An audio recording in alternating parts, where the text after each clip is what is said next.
नमस्कार, मैं हूं विभा राणा। आप देख रहे हैं न्यूज नेशन के डिजिटल प्लेटफॉर्म पर न्यूज अपडेट्स। गुजरात के गांधीनगर में डिजिटल इंडिया वीक 2022 कार्यक्रम में केंद्र सरकार ने कई डिजिटल अर्थव्यवस्था पहलों को जोड़ा है।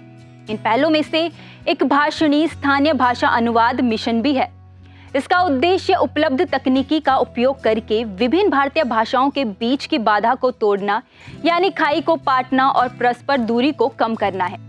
तो चलिए देश की विभिन्न भाषाओं को नजदीक लाकर जोड़ने वाली पहली भाषणी के बारे में जानते हैं। भाषणी का उद्देश्य आर्टिफिशियल इंटेलिजेंस और प्राकृतिक भाषा प्रसंस्करण संसाधनों को सार्वजनिक डोमेन में उपलब्ध कराना है। इसका उपयोग भारतीय एमएसएमई, स्टार्टअप और निजी तौर पर नवाचार के द्वारा किया जा सकता है। इससे डेवलपर्स को सभी भारतीयों को उनकी मूल भाषाओं में इंटरनेट और डिजिटल सेवाओं तक आसानी से पहुंचने में मदद मिलेगी। इलेक्ट्रॉनिक्स और आईटी मंत्रालय ने हाल ही में अपने ऑफिशियल ट्विटर अकाउंट से साझा किए गए एक ट्वीट में भाषणी परियोजना के बारे में बात की है। ये परियोजना गवर्नमेंट वेबसाइट पर उपलब्ध है। इसका उद्देश्य एक ऐसे पारिस्थितिक तंत्र का निर्माण और विकास करना है जहां विभिन्न हितधारक जैसे संस्थान, उद्योग के खिलाड़ी, अनुसंधान समूह, शिक्षाविद और व्यक्ति डेटा, प्रशिक्षण, बेंचमार्क डेटा सेट, खुले मॉडल, उपकरण और प्रौद्योगिकियों के निरंतर विकसित होने वाले भंडार को बनाए रखने के लिए एकजुट हो सकते हैं। इस ऑनलाइन प्लेटफॉर्म में एक अलग भाषादान अनुभाग भी है जो व्यक्तियों को कई क्राउडसोर्सिंग पहल में योगदान करने की अनुमति देता है और ये संबंधित एंड्रॉयड और iOS ऐप के जरिए से भी सुलभ है। वहीं योगदान 4 तरीकों से किया जा सकता है: सुनो इंडिया, लिखो इंडिया, बोलो इंडिया और देखो इंडिया।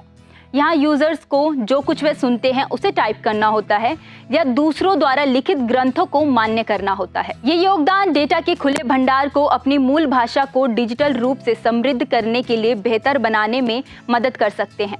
इसके अलावा साइट योगदानकर्ताओं को भाषा समर्थ बैज भी प्रदान करेगी।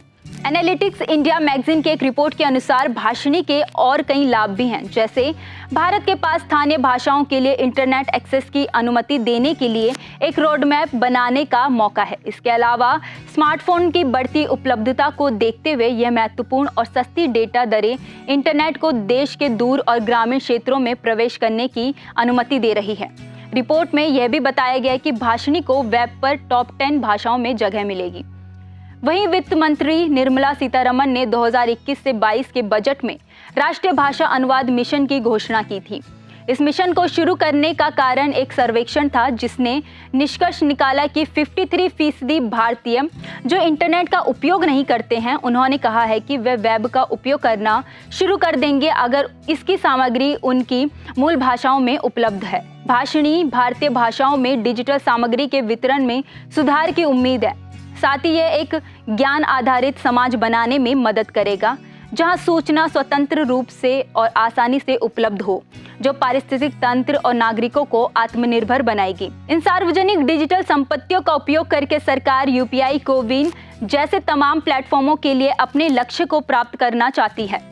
इस वीडियो में फिलहाल इतना ही। हमारे YouTube चैनल न्यूज नेशन पर तमाम विषयों पर वीडियोस उपलब्ध है। जाने से पहले हमारे YouTube चैनल को सब्सक्राइब कर दीजिए और बेल आइकन को प्रेस करना ना भूलें ताकि हर न्यूज अपडेट सबसे पहले आप तक पहुंचे। और विस्तृत खबरों के लिए आप हमारी वेबसाइट newsnationtv.com पर भी विजिट कर सकते हैं। धन्यवाद।